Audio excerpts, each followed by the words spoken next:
Welcome to Photon Classes. Very good evening आप सभी लोगों को। आज हम क्लास 10th का लाइफ प्रोसेस चैप्टर पढ़ने जा रहे हैं। What is the life process? Life process क्या होती है? द प्रोसेस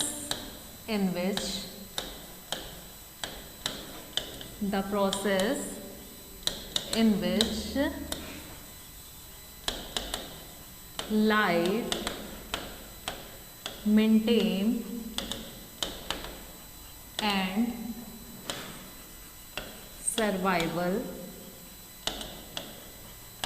लाइफ प्रोसेस तो जनरली आपको अगर प्रोसेस पूछा जाए तो लाइफ प्रोसेस में जैसे आप वॉकिंग करते हैं, ईटिंग करते हैं, स्लीपिंग करते हैं, तो ये सब लाइफ प्रोसेस में आती है। लेकिन वो लाइफ प्रोसेस जो आपकी लाइफ को मेंटेन करती है और आपको सर्वाइवल बनाने में हेल्प करती है, वो आपकी 4 लाइफ प्रोसेस हैं। जैसे कि आप न्यूट्रिशन को ले लीजिए, ठीक है। तो न्यूट्रिशन आपका क्या है? एक ऐसी इसेंशियल लाइफ प्रोसेस है जिसके बिना आप कुछ दिन तक तो सर्वाइव कर सकते हैं, या जिसकी जैसी कैपेसिटी हो सकती है उसके अकॉर्डिंग सर्वाइव कर सकते हैं। बिना न्यूट्रिशन लिए लाइफ आपकी सर्वाइवल नहीं हो सकती है। सेकंड आपका क्या है? रेस्पिरेशन। रेस्पिरेशन ऐसी प्रोसेस है जिसके विदाउट आप सर्वाइव नहीं कर सकते हैं। तीसरा क्या है? आपने न्यूट्रिशन ले लिया, रेस्पिरेशन कर लिया, तीसरा इंपॉर्टेंट क्या है? डाइजेशन।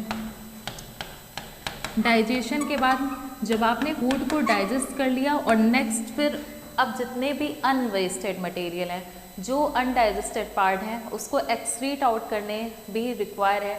तो मेनली लाइफ प्रोसेस में हमें 4 प्रोसेस पढ़नी होती है, जिसमें आपका फर्स्ट होता है न्यूट्रिशन, दूसरा है रेस्पिरेशन, तीसरा डाइजेशन और चौथा क्या होता है? एक्सक्रीशन। अब न्यूट्रिशन क्या होता है? न्यूट्रिशन जो हम फूड को इनटेक करते हैं उसे हम क्या बोलते हैं? न्यूट्रिशन बोलते हैं। अब न्यूट्रिशन हमको मेनली इसमें डिटेल में पढ़ना है। अब हम पढ़ते हैं mode of nutrition. Generally mode of nutrition 2 type के होते हैं। मोड ऑफ न्यूट्रिशन 2 टाइप के कौन कौन से होते हैं? एक आपका ऑटोट्रॉफिक मोड ऑफ न्यूट्रिशन होता है, दूसरा कौन सा होता है? Heterotrophic mode of nutrition. अब ऑटोट्रॉफिक मोड ऑफ न्यूट्रिशन क्या होता है और हेट्रोट्रॉफिक मोड ऑफ न्यूट्रिशन क्या होता है? ऑटोट्रॉफिक मोड ऑफ न्यूट्रिशन जिसमें आपकी स्पीसीज या कोई ऑर्गेनिज्म खुद से फूड का सिंथेसाइज करता है, उसे हम क्या बोलते हैं? Autotrophic mode of nutrition. जिसमें ओन खुद से सिंथेसिस की जाती है फूड की, उसे हम क्या बोलते हैं? Autotrophic mode of nutrition. और हेट्रोट्रॉफिक जब हम किसी अदर पे डिपेंड रहते हैं तो उसे हम क्या बोलते हैं? Heterotrophic mode of nutrition, depend on others. अब जो आप लोग इतना तो पहले से ही जानते होंगे कि ऑटोट्रॉफिक और हेट्रोट्रॉफिक मोड ऑफ न्यूट्रिशन क्या होता है। फिर जो ऑटोट्रॉफिक मोड ऑफ न्यूट्रिशन होता है वो फर्दर 2 पार्ट में डिवाइड होता है। एक आपका क्या होता है? फोटो ऑटोट्रॉफिक, और दूसरा आपका क्या होता है? Chemo autotrophic. अब फोटो ऑटोट्रॉफिक क्या होता है और कीमो ऑटोट्रॉफिक क्या होता है? सबसे पहले मेन जो हमें क्लास 10th में जिस पे फोकस करना है वो आपका क्या होता है? Photo autotrophic. Photo autotrophic mode of nutrition वो न्यूट्रिशन होते हैं जिसमें फोटो मतलब से ही आपको समझ में आ रहा है, फोटो मतलब फोटोन, फोटोन मतलब जिसमें लाइट की हेल्प से हम फूड को सिंथेसाइज करते हैं, उसे हम क्या बोलते हैं? Photo autotrophic mode of nutrition. तो फोटो मतलब क्या होता है? अब हमें ये लाइट कहाँ से मिल रही है? हमारी जो अर्थ पे अनलिमिटेड सोर्स ऑफ एनर्जी, वो कौन सी लाइट आती है? तो सोलर एनर्जी आती है। तो जो हमारी सनलाइट की हेल्प से फूड का सिंथेसाइज होता है उसे हम क्या बोलते हैं? फोटो ऑटोट्रॉफिक न्यूट्रिशन, ठीक है।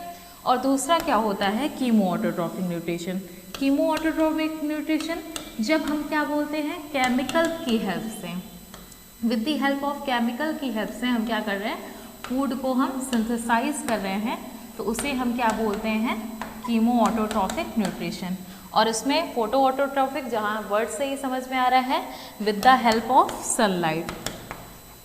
सनलाइट की हेल्प से हम क्या कर रहे हैं? फूड को सिंथेसाइज कर रहे हैं, तो उसे हम क्या कहेंगे? Photo autotrophic mode of nutrition. अब photo autotrophic mode of nutrition में जैसे आपके जनरली एग्जाम्पल क्या आ गए? ग्रीन प्लांट्स आ गए, ठीक है।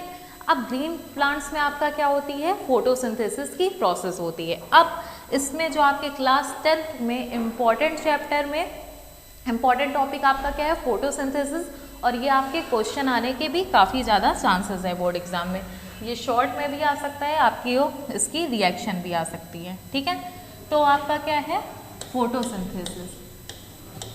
हमको क्या टॉपिक पढ़ना है, फोटोसिंथेसिस। फोटो का मतलब क्या होता है, लाइट, और कौन सी लाइट, मतलब सनलाइट, ठीक है।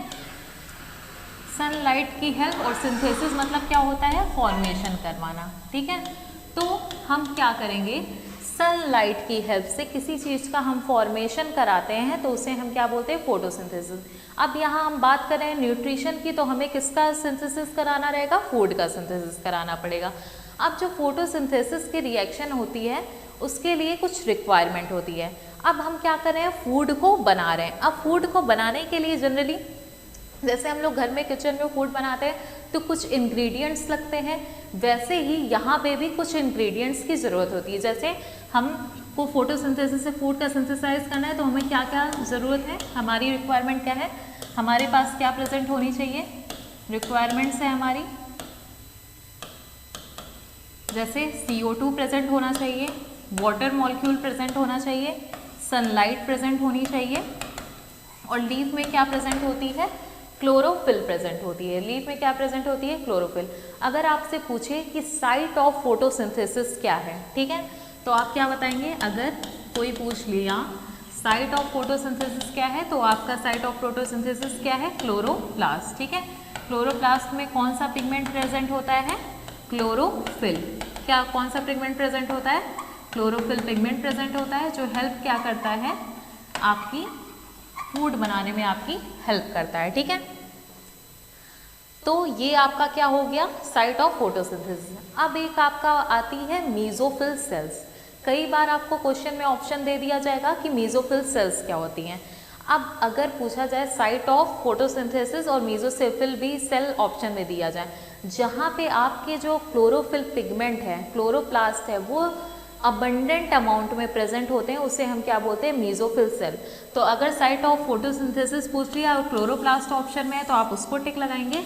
अगर मेसोफिल ऑप्शन में है तो आप उसको भी टिक लगा सकते हैं, क्योंकि मेसोफिल सेल ऐसी सेल्स होती हैं जहाँ पे अबंडेंट अमाउंट में क्या प्रेजेंट होता है, आपका क्लोरोप्लास्ट प्रेजेंट होता है, क्लोरोफिल पिगमेंट प्रेजेंट होता है। तो आप साइट ऑफ फोटोसिंथेसिस क्लोरोप्लास्ट और मेसोफिल दोनों लगा सकते हैं, ठीक है। तो हमारी रिक्वायरमेंट क्या थी, कार्बन डाइऑक्साइड, वाटर मॉलिक्यूल और सनलाइट। तो सबसे पहले हम देखेंगे कि रिएक्शन आखिर होती कैसे, हमारा जो मैकेनिज्म ऑफ फोटोसिंथेसिस है वो कैसे होता है। तो हमारा मैकेनिज्म ऑफ फोटोसिंथेसिस कैसे होता है, तो अब हम क्या पढ़ेंगे, मैकेनिज्म ऑफ फोटोसिंथेसिस। तो जैसा कि हमारी रिक्वायरमेंट क्या क्या थी, कार्बन डाइऑक्साइड, वाटर मॉलिक्यूल और सनलाइट, ठीक है। तो हम क्या करेंगे, हम कार्बन ऑक्साइड के मॉलिक्यूल को लेंगे और क्या लेंगे, वाटर के मॉलिक्यूल में लेंगे। अभी हम इसकी बैलेंसिंग लिख देंगे। तो सबसे पहले जो स्टेप होता है मैकेनिज्म में, हमें मेनली 3 स्टेप पढ़ने हैं फोटोसिंथेसिस के। सबसे पहले क्या होती है, जो सनलाइट है, मान लीजिए ये आपकी लीफ है, तो सनलाइट कहाँ पे पड़ेगी, आपकी लीफ पे पड़ेगी, और लीफ में क्या प्रेजेंट होता है, क्लोरोफिल प्रेजेंट होता है। तो वो सनलाइट को क्या करेगा, ट्रैप करेगा। फर्स्ट स्टेप क्या है आपकी, सनलाइट की ट्रैपिंग है, ठीक है। तो अगर हम मैकेनिज्म में फर्स्ट स्टेप लिखें तो सनलाइट को ट्रैप कौन करेगा, आपका क्लोरोफिल पिगमेंट। कौन करेगा, क्लोरोफिल पिगमेंट। अब ये क्लोरोफिल पिगमेंट ट्रैप करके सनलाइट को क्या करेगा, केमिकल एनर्जी में कन्वर्ट करेगा। लाइट एनर्जी किस में कन्वर्ट हो जाएगी, आपकी केमिकल एनर्जी में, ठीक है। ये आपका क्या हो गया, मैकेनिज्म ऑफ फोटोसिंथेसिस का पहला स्टेप। यहाँ तक आपको समझ में आया। तो पहला क्या हुआ, लीफ की सरफेस पे सनलाइट पड़ी, लाइट एनर्जी किस में कन्वर्ट हो गई, केमिकल एनर्जी में। अब हम आते हैं आपके नेक्स्ट स्टेप पे, ठीक है। तो नेक्स्ट स्टेप पे आपको क्या लिख रहा है, वाटर मॉलिक्यूल दिख रहा है। तो नेक्स्ट स्टेप पे क्या होता है, सनलाइट किस पे पड़ती है, वाटर मॉलिक्यूल पे पड़ती है। क्लोरोफिल प्रेजेंट है, साथ में आपका क्या प्रेजेंट है, लीफ पे वाटर मॉलिक्यूल्स भी प्रेजेंट होते हैं। तो वाटर मॉलिक्यूल्स पे क्या पड़ी, आपकी सनलाइट पड़ी, ठीक है। तो अब क्या हो जाएगा, सनलाइट वाटर मॉलिक्यूल पे पड़ती है तो इसको ये दो पार्ट में कन्वर्ट करती है, इसी को हम क्या बोलते हैं, फोटोलाइसिस। ठीक है, तो इसमें हम क्या कर रहे हैं, वो लाइसिस मतलब क्या होता है, ब्रेक डाउन। ठीक है, लाइसिस मतलब क्या होता है, ब्रेक डाउन। तो यहाँ पे ब्रेक डाउन किसका हो रहा है, वाटर मॉलिक्यूल का ब्रेक डाउन हो रहा है। किस में हो रहा है, हाइड्रोजन में हो रहा है, दूसरा किस में हो रहा है, ऑक्सीजन में हो रहा है। तो सेकेंड स्टेप क्या हो जाएगा आपका, वाटर का ब्रेक डाउन होता है किसमें, हाइड्रोजन एंड ऑक्सीजन में। ठीक है, तो मैकेनिज्म में सेकेंड स्टेप क्या हो जाएगा, वाटर मॉलिक्यूल का क्या होगा, ब्रेक डाउन होगा। ठीक है, किस में होगा, हाइड्रोजन और ऑक्सीजन में होगा। ठीक है, यहाँ तक समझ में आ गया। अब क्या होगा, तीसरा स्टेप। ठीक है, तो ये आपका क्या हो गया, दूसरा स्टेप हो गया। अब हमारा जो तीसरा स्टेप है फोटोसिंथेसिस का, जो हमारा हाइड्रोजन मॉलिक्यूल बना था, ठीक है, वो क्या करेगा, रिडक्शन करेगा। कौन सी रिएक्शन करेगा, रिडक्शन रिएक्शन करेगा। ठीक है, किसका, कार्बन डाइऑक्साइड का, और फॉर्मेशन किसका कर लेगा, कार्बोहाइड्रेट का। फॉर्मेशन किसका कर लेगा, कार्बोहाइड्रेट का। और जो आपका ऑक्सीजन मॉलिक्यूल था, एंड जो ऑक्सीजन मॉलिक्यूल था वो क्या हो जाएगा, रिलीज हो जाएगा। क्या हो जाएगा, रिलीज हो जाएगा। फर्स्ट स्टेप में मैंने बताया था कि आपको लाइट कहाँ पे पड़ेगी, आपकी लीफ के सरफेस पे पड़ेगी, और लाइट एनर्जी ट्रैप कौन करेगा, क्लोरोफिल मॉलिक्यूल, और लाइट एनर्जी को किस में वो कन्वर्ट करेगा, केमिकल एनर्जी में। ये क्या था, फोटोसिंथेसिस का पहला स्टेप। नेक्स्ट स्टेप में क्या होगा, वाटर का क्या होगा, ब्रेक डाउन होगा। इसे हम क्या बोलते हैं, लाइसिस बोलते हैं। ठीक है, सनलाइट की हेल्प से क्या होगा, वाटर का ब्रेक डाउन होगा। तो वाटर का मॉलिक्यूल हाइड्रोजन और ऑक्सीजन से मिलकर बना होता है, तो जब ब्रेक डाउन होता है तो वो किस में टूटता है, हाइड्रोजन और ऑक्सीजन में। हाइड्रोजन क्या करता है, रिडक्शन रिएक्शन करवाता है, कार्बन डाइऑक्साइड का क्या करेगा, रिडक्शन, और फॉर्मेशन किसका कर लेगा, कार्बोहाइड्रेट को। कार्बोहाइड्रेट आपका क्या, यहाँ पे क्या फॉर्मेशन होता है, ग्लूकोज का फॉर्मेशन होता है, जिसका फॉर्मूला क्या होता है, C6H12O6। ठीक है, इसका फॉर्मेशन कर लेगा, और जो बाकी का बचा हो गया ऑक्सीजन मॉलिक्यूल, वो क्या हो जाएगा, रिलीज हो जाएगा। तो अब हम इसकी रिएक्शन भी देख लेते हैं। तो हमारे पास क्या प्रेजेंट था, कार्बन डाइऑक्साइड प्रेजेंट था, प्लस क्या प्रेजेंट था, वाटर मॉलिक्यूल प्रेजेंट था, और हम इसे H म्यू से रिप्रेजेंट करते हैं। अब H म्यू से हम किसको रिप्रेजेंट कर रहे हैं, सनलाइट को प्रेजेंट कर रहे हैं। ठीक है, किससे प्रेजेंट कर रहे हैं, सनलाइट को हम किससे प्रेजेंट कर रहे हैं, H म्यू से प्रेजेंट कर रहे हैं। अब ये क्या करेगा, फॉर्मेशन किसका कर लेगा, C6H12O6 का, और जो आपकी ऑक्सीजन गैस है वो क्या हो जाएगी, रिलीज हो जाएगी। तो आपकी ये क्या हो गई, फोटोसिंथेसिस की रिएक्शन हो गई। और मैंने वो जो 3 स्टेप बताए वो क्या है, मैकेनिज्म ऑफ फोटोसिंथेसिस। ठीक है, अगर आपसे फोटोसिंथेसिस एक्सप्लेन करने के लिए आएगा तो आप इतनी प्रोसेस एक्सप्लेन करेंगे। अब ये क्या हो गया, ये हमारा किसका फॉर्मेशन हो गया, ग्लूकोज का फॉर्मेशन हो गया। अब ग्लूकोज का तो फॉर्मेशन हो गया, मतलब फूड का सिंथेसाइज हो गया, फोटोसिंथेसिस की प्रोसेस तो कंप्लीट हो गई। लेकिन अब इस फूड को स्टोर करके भी रखना है। जब तक सनलाइट है तब तक तो हम फोटोसिंथेसिस कराएंगे, अपना फूड बनाते रहेंगे। लेकिन जब सनलाइट अब्सेंट होगी तब हम क्या करेंगे, तो फूड को स्टोर किस फॉर्म में किया जाता है, इन प्लांट। तो हम देखते हैं, अगर पूछा जाए प्लांट में फूड स्टोरेज किसके फॉर्म में की जाती है, तो आप क्या बताएंगे, स्टार्च के फॉर्म में की जाती है। किसके फॉर्म में की जाती है, स्टार्च के फॉर्म में की जाती है। अगर पूछा जाए एनिमल में फूड स्टोर किसके फॉर्म में की जाती है, तो किस में की जाती है, आपके ग्लाइकोजन में। ठीक है, तो ये आपको याद होना चाहिए। ये आपके MCQ क्वेश्चन में या 1 मार्क्स के क्वेश्चन में छोटे छोटे क्वेश्चन आ सकते हैं। ठीक है, तो ये आपकी कंप्लीट क्या हो गई, फोटोसिंथेसिस की प्रोसेस हो गई। ठीक है, अब हम आ जाते हैं नेक्स्ट टॉपिक पे, जो हमारा क्या होता है, स्टोमेटा। ठीक है, अब स्टोमेटा तो आपको पता ही होगा कि स्टोमेटा क्या होता है और कहाँ पे प्रेजेंट होता है। ठीक है, तो स्टोमेटा क्या होता है, पोर लाइक स्ट्रक्चर, इसे हम क्या बोलते हैं, पोर लाइक स्ट्रक्चर। और ये कहाँ पे प्रेजेंट होता है, ये आपके सरफेस ऑफ लीफ पे। अब लीफ की सरफेस को हम क्या बोलेंगे, एपिडर्मिस बोलेंगे, ठीक है। तो एपिडर्मिस ऑफ लीफ पे आपका क्या प्रेजेंट होता है, स्टोमेटा प्रेजेंट होता है, और ये क्या होता है, स्मॉल होल बोल सकते हैं इसको, या पोर लाइक स्ट्रक्चर बोल सकते हैं, और ये कहाँ प्रेजेंट होगा, आपके क्लोरोफिल मॉलिक्यूल में प्रेजेंट होगा। अब स्टोमेटा प्रेजेंट है तो इसका फंक्शन क्या होगा, ये क्या कराता है, आपका गैसियस एक्सचेंज कराता है। इसका मेन फंक्शन क्या है, गैसियस एक्सचेंज कराना, ठीक है। Gaseous exchange plus next function क्या है, ये क्या कराता है, आपका ट्रांसपिरेशन कराता है। क्या कराता है, आपका ट्रांसपिरेशन। अब सवाल ये उठता है कि ये ट्रांसपिरेशन आखिर होता क्या है। वाटर का लॉस, आपका जो सरफेस ऑफ एपिडर्मिस, ठीक है, जो वाटर का लॉस होता है उसी को हम क्या बोलते हैं, ट्रांसपिरेशन। अगर कोई पूछे व्हाट इज द ट्रांसपिरेशन, तो बोलेंगे the process in which loss of water on the surface of the leaf is called the transpiration. तो लॉस ऑफ वाटर कहाँ से होता है, loss of water on the surface of leaf is called transpiration, ठीक है। तो आपका जो दो मेन फंक्शन है किसका, स्टोमेटा का, वो क्या है, गैसियस एक्सचेंज करना, और कौन सी गैस एक्सचेंज करता है, CO2 एंड ऑक्सीजन, ठीक है। CO2 और ऑक्सीजन का ये क्या करता है, एक्सचेंज कराता है, और दूसरा क्या कराता है, ट्रांसपिरेशन कराता है। अब इस प्रोसेस को करने के लिए, अब इसमें कार्बन डाइऑक्साइड और ऑक्सीजन का एक्सचेंज हो रहा है, तो आपका क्या होता है, एक्सचेंज करने के लिए स्टोमेटा का पोर लाइक स्ट्रक्चर होता है। तो यहाँ पे क्या प्रेजेंट होती है, ये मान लीजिए आपका स्टोमेटा का स्ट्रक्चर है, ठीक है।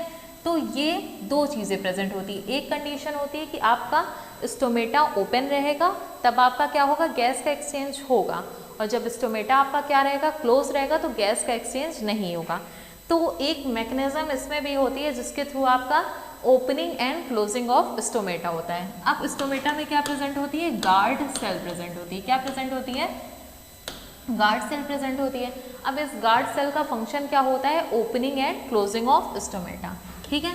तो अगर गार्ड सेल का आपसे कोई फंक्शन पूछे तो इसका फंक्शन क्या है, opening and closing of stomata, ठीक है। अब ये opening and closing of stomata कैसे होती है, जनरली जो आपका ट्रॉपिकल रीजन हम उस रीजन को कहते हैं जहाँ पे आपके फॉरेस्ट और ढेर सारे प्लांट प्रेजेंट होते हैं, उसे हम क्या बोलते हैं, ट्रॉपिकल रीजन बोलते हैं। ट्रॉपिकल रीजन में जनरली आपका जो स्टोमेटा होता है वो डे में ओपन रहता है और नाइट में क्लोज रहता है, ठीक है। और इसका अपोजिट कौन से, अगर पूछा जाए ट्रॉपिकल रीजन में क्या होता है, तो डे में आपका क्या होगा, स्टोमेटा ओपन रहेगा, एंड नाइट में स्टोमेटा क्या होगा, क्लोज होगा, ठीक है। स्टोमेटा क्या होगा, क्लोज होगा। ये कहाँ पे आ गया, आपके ट्रॉपिकल रीजन वाले प्लांट पे। अब दूसरा रीजन होता है जिसे हम क्या बोलते हैं, जीरोफाइट रीजन, ठीक है। जीरोफाइट रीजन जहाँ पे आपके रेगिस्तान रीजन पाए जाते हैं, जहाँ पे आपके कैक्टस वाले प्लांट पाए जाते हैं, उसे हम क्या बोलते हैं, जीरोफाइट रीजन, जहाँ पे वाटर काफ़ी कम अमाउंट में प्रेजेंट है। तो वहाँ पे क्या होता है, डे के टाइम आपका स्टोमेटा क्या रहता है, क्लोज रहता है, ठीक है। और नाइट में क्या रहता है, स्टोमेटा आपका ओपन रहता है, ठीक है। अब ये स्टोमेटा क्लोजिंग एंड ओपनिंग की मैकेनिज्म क्या है, तो इसमें क्या होता है, ऑस्मोसिस होती है जिसके थ्रू स्टोमेटा क्या होता है, या तो ओपन रहेगा या तो क्लोज रहेगा। अब ऑस्मोसिस क्या होता है, सेमी परमेबियल मेम्ब्रेन के थ्रू वाटर का डिफ्यूजन को ही हम क्या बोलते हैं, ऑस्मोसिस बोलते हैं। अब ऑस्मोसिस जनरली दो टाइप की होती हैं, ठीक है। और ऑस्मोसिस हमेशा कहाँ होती है, अलोंग द कंसंट्रेशन ग्रेडियंट। अब अलोंग द कंसंट्रेशन ग्रेडियंट मतलब कि आपका पानी, आप वाटर का एग्जांपल ले सकते हैं, अगर हम ज़्यादा से कम की तरफ जाएं, हाई कंसंट्रेशन से लो कंसंट्रेशन की ओर जाएं, तो उसे हम क्या कहेंगे, और लो कंसंट्रेशन से हाई कंसंट्रेशन की ओर जाएं तो उसे क्या कहेंगे। तो जैसे आपको high concentration to low concentration के साइड अगर हम जाते हैं तो उसे हम क्या बोलते हैं, अलोंग द कंसंट्रेशन ग्रेडियंट। क्या बोलते हैं, अलोंग द कंसंट्रेशन ग्रेडियंट।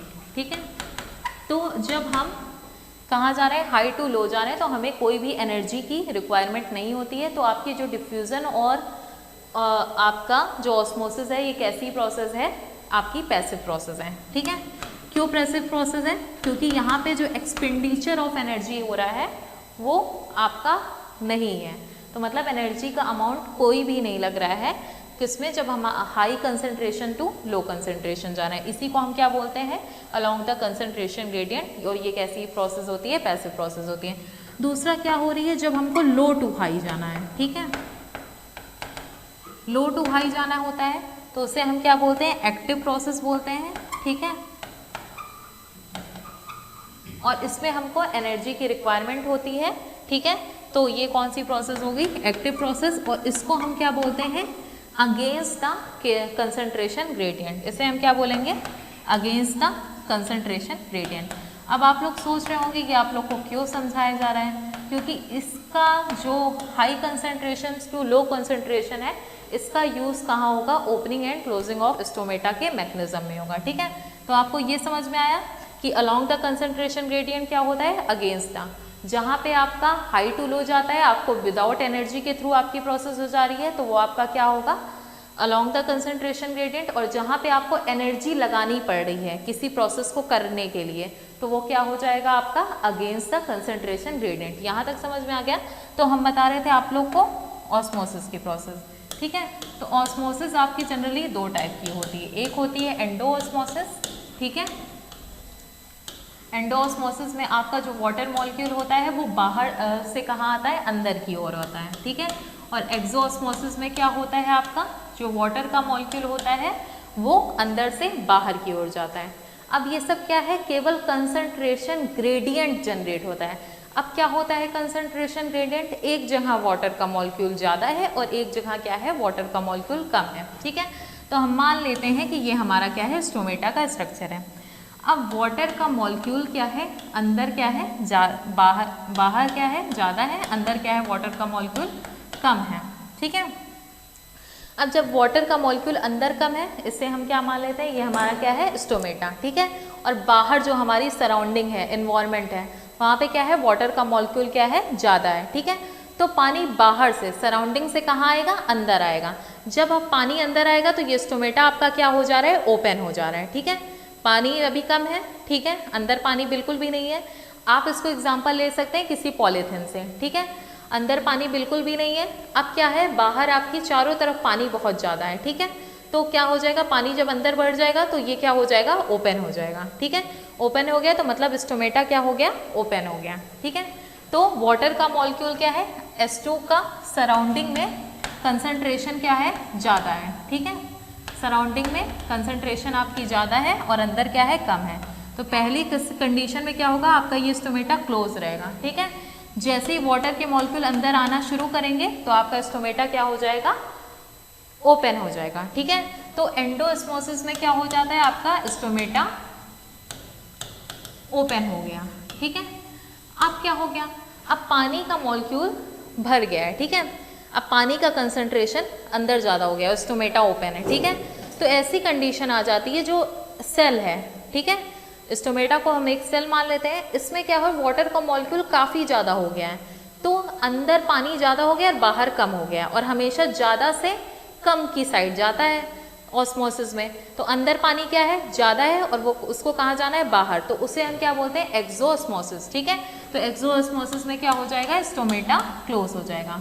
ठीक है, इसका एग्जाम्पल आप पॉलीथिन से ले सकते हैं। अगर मान लो पॉलीथिन में बाहर एक मग ले लीजिए, ठीक है, ग्लास ले लीजिए, उसमें पानी भरा है, और एक पॉलीथिन है नॉर्मल सी। ठीक है, उसमें आप क्या कर रहे हैं, पानी भर दे रहे हैं। ठीक है, वो एकदम चिपकी हुई, न्यू पॉलीथिन है, एकदम चिपकी हुई है, तो वो क्या है, इस समय क्लोज है।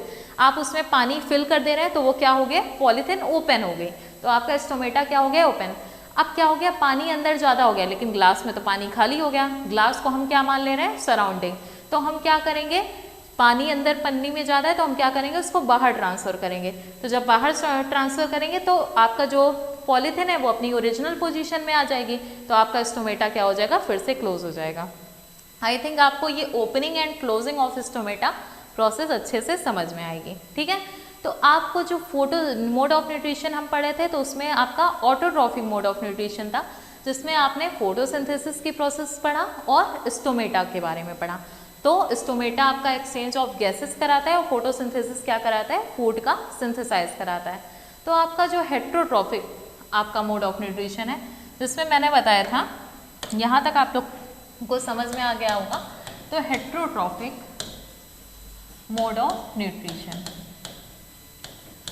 तो हेट्रोट्रॉफिक मोड ऑफ न्यूट्रिशन में क्या होता है, ऐसे ऑर्गेनिज्म जो दूसरे ऑर्गेनिज्म पे डिपेंड रहते हैं। तो मेनली जो आपका हेट्रोट्रॉफिक मोड ऑफ न्यूट्रिशन है ये फर्दर क्लास में डिवाइड होता है। ठीक है, तो आपका वो फर्दर क्लास कौन कौन सी होती है जिसमें ये डिवाइड होता है।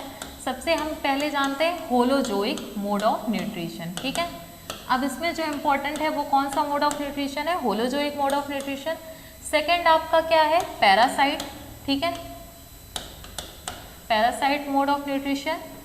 तीसरा क्या है, सेप्रोफिटिक मोड ऑफ न्यूट्रिशन। ठीक है, तो अब होलोजोइक वर्ड से ही आप लोग को कई बार बताया गया है कि बायोलॉजी में या साइंस में आप वर्ड से जान सकते हैं, उस टर्मिनोलॉजी से उसका कॉन्सेप्ट क्या है। तो होलो मतलब क्या होगा, होलो मतलब होल, मतलब कंप्लीट ऑर्गेनिज्म को जो इनगल्फ कर लेता है उसे हम क्या बोलते हैं, होलोजोइक मोड ऑफ न्यूट्रिशन। ठीक है, तो जो ऑर्गेनिज्म, जो स्पीसीज कंप्लीट ऑर्गेनिज्म को क्या कर लेती है, इनगल्फ कर लेती है। क्या कर लेती है, इनगल्फ बोल सकते हैं आप, इनटेक भी बोल सकते हैं, इनगल्फ कर लेती है। और इनसाइड द बॉडी, बॉडी के अंदर उसका डाइजेशन कराती है। ठीक है, उसे हम क्या बोलते हैं, होलोजोइक मोड ऑफ न्यूट्रिशन। अब ये बहुत इंपॉर्टेंट है क्योंकि आपके एनसीईआरटी में दिया है। तो इसके एग्जाम्पल आपके कौन कौन से हो गए। पहला आपका एग्जाम्पल क्या है, अमीबा, जिसमें आपका होलोजोइक मोड ऑफ न्यूट्रिशन पाया जाता है। दूसरा एग्जाम्पल आपका क्या हो गया, पैरामीशियम। ठीक है, इसमें आपका होलोजोइक मोड ऑफ न्यूट्रिशन पाया जाता है। तीसरा आपका क्या हो गया, ह्यूमन बीइंग। ठीक है, इसी में आपको complete digestive system, human beings का जो डाइजेस्टिव सिस्टम है उसमें पढ़ना है। ठीक है, अब parasitic mode of nutrition, parasites क्या होते हैं, जो दूसरों की बॉडी पर रहते भी हैं और उनसे फूड भी इनटेक करते हैं। तो ये क्या हो गया, मतलब इनको शेल्टर भी मिल रहा है और फूड भी मिल रहा है। तो ऐसे ऑर्गेनिज्म को हम क्या बोलते हैं, पैरासाइट। ठीक है, जिनको शेल्टर प्लस क्या मिल रहा है, फूड मिल रहा है। इसके एग्जाम्पल आपको जनरली जो आपका पैरासाइट है और सेप्रोफिटिक है, इसकी आपको केवल डेफिनेशन पता होनी चाहिए और एग्जाम्पल पता होना चाहिए। मेनली आपका जो डिफाइन है वो होलोजोइक मोड ऑफ न्यूट्रिशन है। तो पैरासाइटिक में जैसे एग्जाम्पल आपका टिक्स हो गया, जो डॉगी के हेड्स पे प्रेजेंट होती हैं। लीच हो गया, ठीक है, जो ह्यूमन बॉडी में चिपक जाती है तो वहाँ पे वो रहती हैं। तीसरा एग्जाम्पल हो गया अर्थवॉर्म हो गया, अर्थवॉर्म या अर्थवॉर्म तो हम नहीं बोल सकते, लेकिन लिवर फ्लूक हो गया। ठीक है, तो वो क्या करता है, वो आपके इंटेस्टाइन में रहता भी है और उससे क्या करता है, फूड भी इनटेक करता है। ठीक है, तो आपका लिवर फ्लूक हो गया। ठीक है, ये क्या करेगा, इंटेस्टाइन में भी रहेगा, अपनी लाइफ साइकिल भी इसी में क्या करेगा, कंप्लीट करेगा और फूड भी इनटेक करेगा। तीसरा मोड ऑफ न्यूट्रिशन क्या होता है, सेप्रोफिटिक मोड ऑफ न्यूट्रिशन, जो organism dead and decaying matter से, डेड एंड डिकेइंग मैटर से अपना फूड इनटेक करते हैं, उसी को हम क्या बोलते हैं, सेप्रोफिटिक मोड ऑफ न्यूट्रिशन। ठीक है, डेड एंड डिकेइंग मैटर जैसे आपका डिकम्पोजर्स हो गया, उससे जो ऑर्गेनिज्म फूड को इनटेक करते हैं उसी को क्या बोलते हैं, saprophytic mode of nutrition. Generally saprophytic mode of nutrition किस में पाया जाता है, फंगस में पाया जाता है। ठीक है, जिसे आप क्या बोलते हैं, फंगाई भी बोलते हैं। ठीक है, तो आपको समझ में आ गया। हेट्रोट्रॉफिक, ऑटोट्रॉफिक कौन सी दो क्लास में डिवाइड था, एक आपका क्या क्लास थी, फोटो ऑटोट्रॉफिक और कीमो ऑटोट्रॉफिक। फोटो में जो सनलाइट की हेल्प से फूड का सिंथेसाइज कर रहे थे, कीमो ऑटोट्रॉफिक में जो केमिकल की हेल्प से फूड का सिंथेसाइज कर रहे थे। हेट्रोट्रॉफिक को फर्दर तीन क्लास में डिवाइड किया, एक holozoic mode of nutrition, parasitic और सेप्रोफिटिक। ठीक है, होलोजोइक और मोड ऑफ न्यूट्रिशन जो कंप्लीट फूड को इनगल्फ करते हैं और डाइजेशन कहाँ करते हैं, इनसाइड द बॉडी करते हैं। पैरासिटिक शेल्टर मतलब वहाँ पे रहेंगे भी और खाना भी खाएंगे, तो उसे क्या बोलेंगे, parasitic. Saprophytic mode of nutrition, जो organism dead and decaying matter से अपना फूड को इनटेक करते हैं उसे को क्या बोलते हैं, saprophytic mode of nutrition. I think आपको ये एकदम अच्छे से समझ में आया होगा। अब नेक्स्ट हम आ जाते हैं होलोजोइक मोड ऑफ न्यूट्रिशन, जिसे हमें डिटेल में पढ़ना है। अब होलोजोइक मोड ऑफ न्यूट्रिशन क्या होता है, तो हमें क्या पढ़ना है, होलोजोइक मोड ऑफ न्यूट्रिशन। तो सबसे जो आपका होलोजोइक मोड ऑफ न्यूट्रिशन किस में पाया जाता है, अमीबा में। फर्स्ट एग्जांपल क्या है, अमीबा। अब अमीबा क्या होता है, यूनिसेलुलर ऑर्गेनिज्म होता है। वो अमीबा अगर आप लोगों से पूछा जाए तो कैसा ऑर्गेनिज्म है ये, यूनिसेलुलर ऑर्गेनिज्म है, ठीक है। तो अब जो अमीबा होता है, एक होता है यूनिसेलुलर प्रोकैरियोटिक और एक होता है यूनिसेलुलर यूकैरियोटिक। प्रोकैरियोटिक ऑर्गेनिज्म क्या होते हैं और यूकैरियोटिक क्या होते हैं, क्योंकि प्रोकैरियोटिक और यूकैरियोटिक बताने से पहले आपको ये भी पता होना चाहिए कि प्रोकैरियोटिक क्या होते हैं और यूकैरियोटिक। आप लोगों ने क्लास 9th में आई थिंक पढ़ा होगा, लेकिन अब क्या पता भूल भी गए होंगे। प्रोकैरियोटिक, प्रो मतलब क्या होता है, प्रिमिटिव, ठीक है। और कैरियोटिक वर्ड कहाँ से लिया गया है, कैरी ऑन से, ठीक है। प्रिमिटिव, कैरी ऑन मतलब, कैरी ऑन का मतलब क्या होता है, न्यूक्लियस, ठीक है। जिसमें प्रिमिटिव न्यूक्लियस पाया जाता है, जिसमें वेल डिफाइंड न्यूक्लियस नहीं होता है, उसी को हम क्या बोलते हैं, प्रोकैरियोटिक, ठीक है। यूकैरियोटिक, यू का मीन्स क्या होता है, ट्रू, क्या होता है, यू का मीन्स ट्रू, और कैरियोटिक का मतलब क्या होता है, न्यूक्लियस, ठीक है। तो जिसमें आपका ट्रू न्यूक्लियस पाया जाता है उसे यूकैरियोटिक बोलते हैं, और प्रोकैरियोटिक जिसमें आपका प्रिमिटिव न्यूक्लियस पाया जाता है उसे प्रोकैरियोटिक बोलते हैं। तो अमीबा यूनिसेलुलर तो है, लेकिन ये कैसा है, यूकैरियोटिक है, क्योंकि ये आपके किस में आ जाता है, प्रोटोजोआ फैमिली में आता है, ठीक है। अमीबा किस में आता है, प्रोटोजोआ फैमिली में। आपका जो बैक्टीरिया होता है वो ही केवल प्रोकैरियोटिक होता है, बाकी आपका जितना भी अर्थ में प्रेजेंट है वो क्या है, यूकैरियोटिक ऑर्गेनिज्म है, ठीक है। तो यूनिसेलुलर एंड ये क्या है, यूनिसेलुलर यूकैरियोटिक ऑर्गेनिज्म। अब हम देखते हैं कि, और अब हमको ये भी जानना है, ये यूनिसेलुलर यूकैरियोटिक ऑर्गेनिज्म है अमीबा। अब इसका शेप कैसा होता है, ठीक है। अमीबा का कोई शेप होता है, आप लोग बताएंगे। यूनिसेलुलर यूकैरियोटिक होता है, ठीक है। और प्लस इसका शेप कैसा होता है, ये इरेगुलर शेप होता है। कैसा शेप होता है, ये इरेगुलर शेप का होता है। अब इरेगुलर शेप का होता है, इसका मतलब कोई फिक्स शेप नहीं होता है, ये अपनी पोजीशन और डायरेक्शन के अकॉर्डिंग अपना शेप क्या करते हैं, चेंज करता है। तो हम अमीबा का स्ट्रक्चर हम किसी भी साइड से बना सकते हैं, ठीक है। अब अमीबा है, अमीबा में क्या क्या प्रेजेंट हो सकता है, अमीबा है, अमीबा में न्यूक्लियस प्रेजेंट हो सकता है, इसके अंदर जो फ्लूइड प्रेजेंट होता है उसे साइटोप्लाज्म बोलते हैं, ठीक है। इसके अंदर जो फ्लूइड प्रेजेंट होगा, ठीक है, उसे क्या बोलेंगे, साइटोप्लाज्म। ये क्या है, न्यूक्लियस, ठीक है। और एक चीज़ और प्रेजेंट होती है, वो क्या है आपका, फूड वैक्यूल प्रेजेंट होती है, ठीक है। क्या प्रेजेंट होती है, फूड वैक्यूल, ठीक है।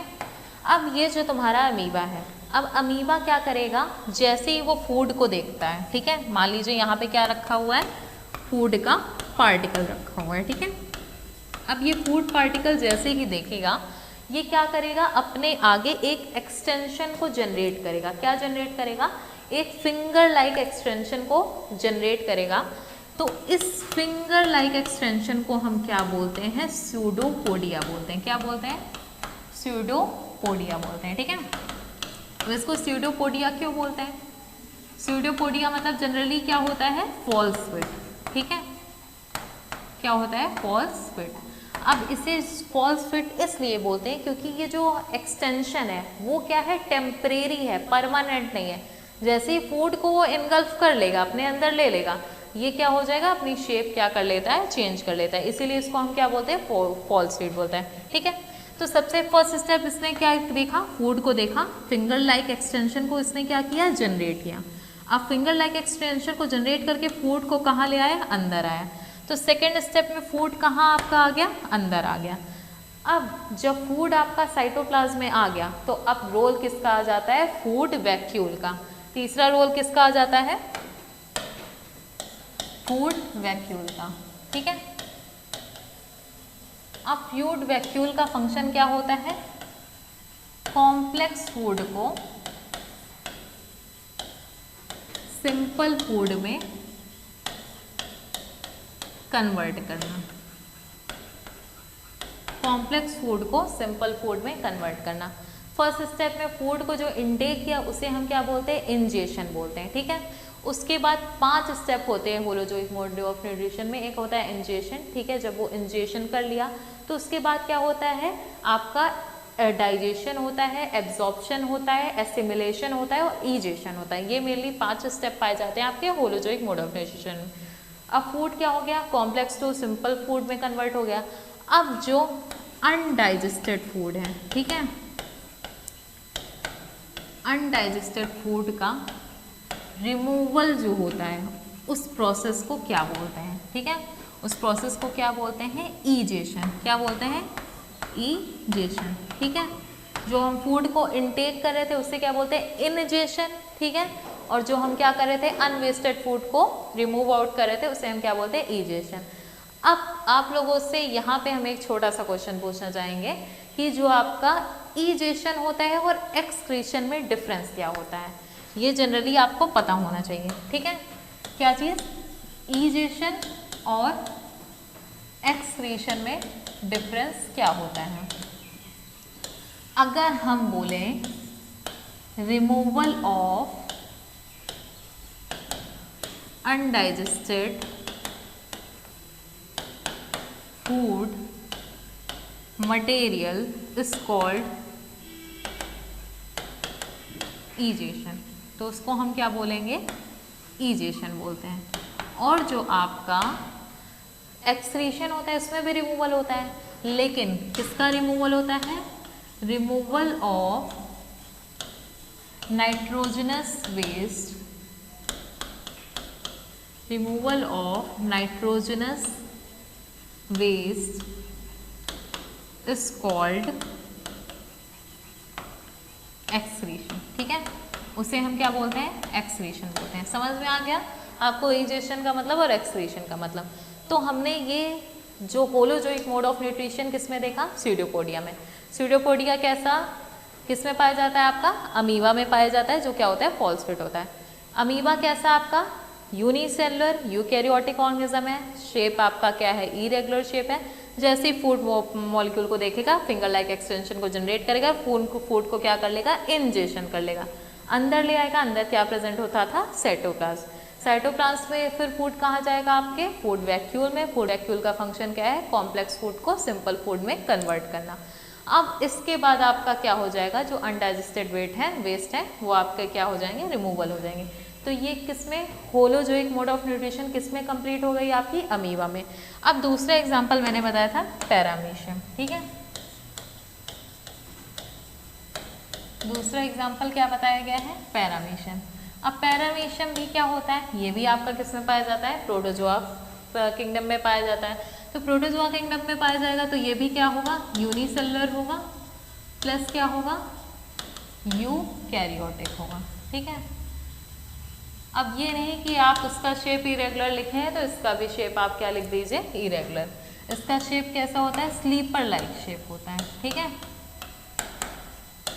इसका स्ट्रक्चर कैसा होता है, स्लीपर लाइक स्ट्रक्चर होता है। इसमें भी आपका कौन सा मोड ऑफ न्यूट्रिशन पाया जाता है, होलोजोइक मोड ऑफ न्यूट्रिशन, ठीक है। क्या पाया जाता है, होलोजोइक मोड ऑफ न्यूट्रिशन। तो हम अमीबा का स्ट्रक्चर बना लेते हैं। ये आपका मान लीजिए अमीबा का स्ट्रक्चर है, ठीक है। तो स्लीपर लाइक स्ट्रक्चर होता है, इसकी पूरी बॉडी सरफेस पे ये हेयर लाइक प्रोजेक्शन होता है। क्या प्रेजेंट होता है, हेयर लाइक प्रोजेक्शन। अब इस हेयर लाइक प्रोजेक्शन को हम क्या बोलते हैं, सीलिया बोलते हैं। क्या बोलते हैं, सीलिया बोलते हैं हेयर लाइक प्रोजेक्शन को, ठीक है। अब ये सीलिया किस में हेल्प करता है, मूवमेंट में हेल्प करता है। किस में हेल्प करता है, मूवमेंट में। अगर मान लीजिए आपका फूड पार्टिकल यहाँ दिख गया, ठीक है, तो इसमें भी क्या प्रेजेंट होगा, पहले नॉर्मल चीज़ लिख लेते हैं, जैसे इसमें न्यूक्लियस प्रेजेंट होगा, ठीक है। और क्या प्रेजेंट होगी, ओरल ग्रूव। फूड वैक्यूल तो प्रेजेंट होती है जो उसमें, तो ये आपका क्या है, पैरामीशियम, ठीक है। तो इसमें क्या पाया जाएगा, न्यूक्लियस पाया जाएगा।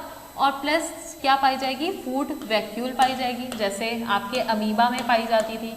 अब इसमें जो स्पेशल स्ट्रक्चर क्या प्रेजेंट होता है पैरामीशियम में, ओरल ग्रुप प्रेजेंट होती है। क्या प्रेजेंट होती है, ओरल ग्रुप प्रेजेंट होती है। और यहाँ पे क्या प्रेजेंट होती है, एनल प्रेजेंट होती है। ठीक है, क्या प्रेजेंट होती है, एनल ग्रुप प्रेजेंट होती है। तो यहाँ पे क्या हो गया, अगर मान लीजिए ये आपका क्या है, फूड मॉलिक्यूल है, ठीक है, तो फूड मॉलिक्यूल सीलिया के थ्रू ट्रांसपोर्ट करते हुए कहाँ पे आ जाएगा, आपके ओरल ग्रूव में आएगा। ठीक है, कहाँ पे आएगा, ओरल ग्रूव में। तो ओरल ग्रूव के थ्रू फूड कहाँ जाएगा, आपके अंदर इनसाइड द पैरामीशियम जाएगा। इनसाइड द पैरामीशियम गया, फिर उसके बाद आपका यहाँ पे पहला स्टेप हो गया। सेकेंड आपका कहाँ गया, फूड वैक्यूल में गया। कहाँ पे गया, फूड वैक्यूल में गया। अब फूड वैक्यूल यहाँ पे है, तो ऐसा नहीं है कि आप ये घर पे हैं तो आपका नेचर चेंज हो जाएगा और आप स्कूल में हैं तो आपका नेचर चेंज हो जाएगा। जनरली चेंज हो जाता है, तो नाम बोल सकते हैं, नाम भी चेंज हो सकता है, लेकिन कुछ ऐसी आपकी प्रॉपर्टीज़ या कैरेक्टरिस्टिक्स होंगे जो आपके सेम रहते हैं। तो जैसे फूड की भी, फूड वैक्यूल की भी क्या प्रॉपर्टी है कि ये कॉम्प्लेक्स फूड को सिंपल फूड में कन्वर्ट करेगा। ठीक है, तो यहाँ भी वो सेम फंक्शन करेगा, कॉम्प्लेक्स फूड को सिंपल फूड में कन्वर्ट करेगा। ठीक है, तो हम क्या बता रहे थे, आपका फूड ट्रांसपोर्ट होके सीलिया से कहाँ पे आ गया, ओरल ग्रूव में आ गया। ओरल ग्रूव से कहाँ गया, फूड वैक्यूल में गया। फूड वैक्यूल में क्या हुआ, कॉम्प्लेक्स फूड को सिंपल फूड में कन्वर्ट किया। फिर तीसरा स्टेप आपका फूड कहाँ आता है, एनल ग्रूव में। एनल ग्रूव का फंक्शन क्या होता है, जितने भी अनडाइजेस्टेड फूड मटेरियल है उसको क्या करना, रिमूवल करना। ठीक है, तो एनल ग्रूव का फंक्शन क्या है, removal of undigested food material. ठीक है, इसी को क्या बोलते हैं, इजेशन की प्रोसेस आपकी कहाँ पे होगी, आपके एनल ग्रूव में। ठीक है, तो ये होलोजोइक मोड ऑफ न्यूट्रिशन हमने किस में देखा, पैरामीशियम में। अब जो आपका नेक्स्ट टॉपिक है digestive system in human being, वो हम करेंगे नेक्स्ट टॉपिक में, नेक्स्ट चैप्टर में।